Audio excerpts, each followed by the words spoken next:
Okay, back in the ski shop today, and what I want to talk about is my Beast Vice. Why I like my Beast Vice. Well, you see the Beast Vice has very broad surface to catch on. Like most ski vices you see just have one teeny little strip right there that you can grab a hold of the ski with, whereas this Beast has a big broad surface. And it opens up to effectively 3 inches wide, which gives you a lot of versatility.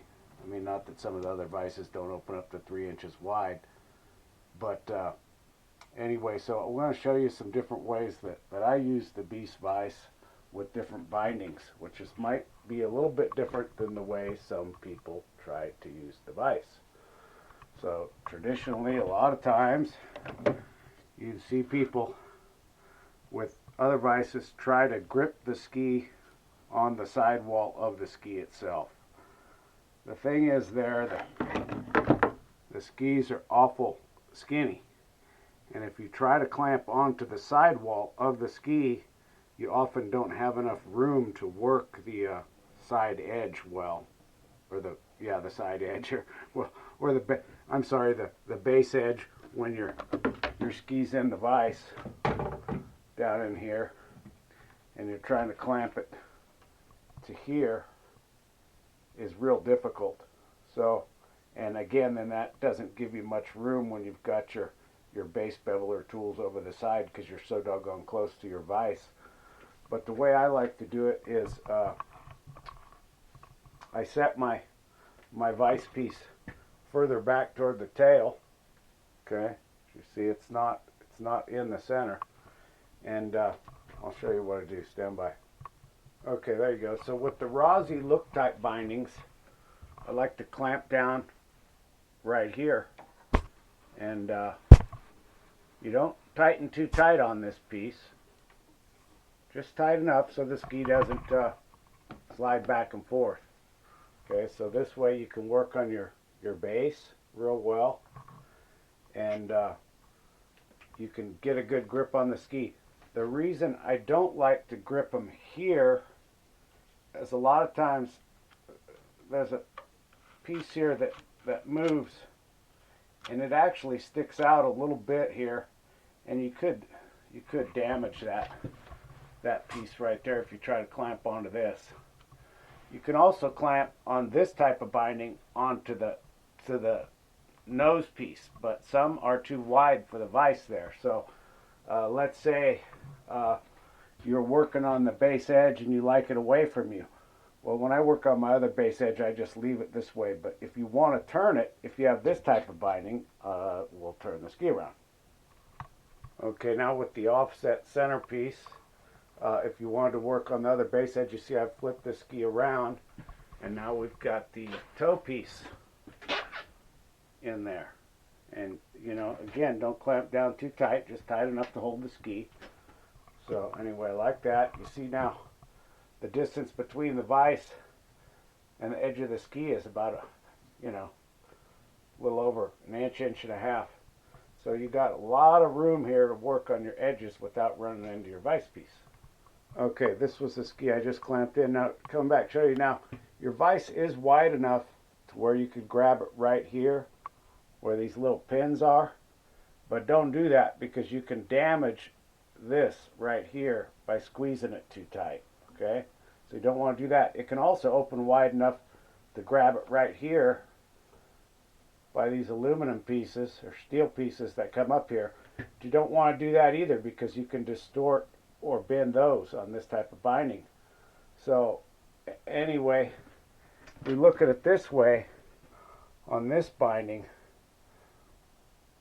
we could also grab it right here at the very tips of these, but you see the plastic rivet pieces here are wider than this.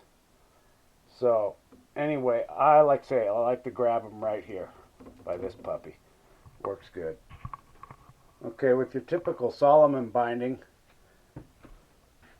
there's nothing to damage by grabbing it right here. It's totally solid. So that's always where I grab onto, right there.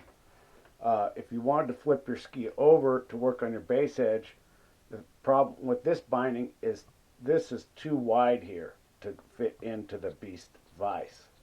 So I would just leave my ski the same way. If you want to, you'd have to move the this piece again. So that's how I work with that one. Clamp it on right here. Snug it up just enough to lock the ski down. Work on your base edges. Again, if you want to flip it, which I don't do, but if we flipped it, we can see that this binding is too wide to fit in there. So you can't do it that way. So there you go. And you can't really do it up here very well because of the taper. But you can. You could just lightly clamp it right there. Okay. And that would prevent the ski from sliding backward, and then you would work your edge in this direction. Okay, now here's a slightly different version of the look. This isn't the pivot model, but same thing on this one. I clamp down here, and you see, don't clamp down on these plastic pieces here with the rivets that hold it together.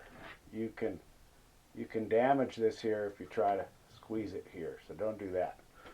Put it in like that. So you're just grabbing this piece here. Don't squeeze it too tight, just tight enough to stop the ski from sliding.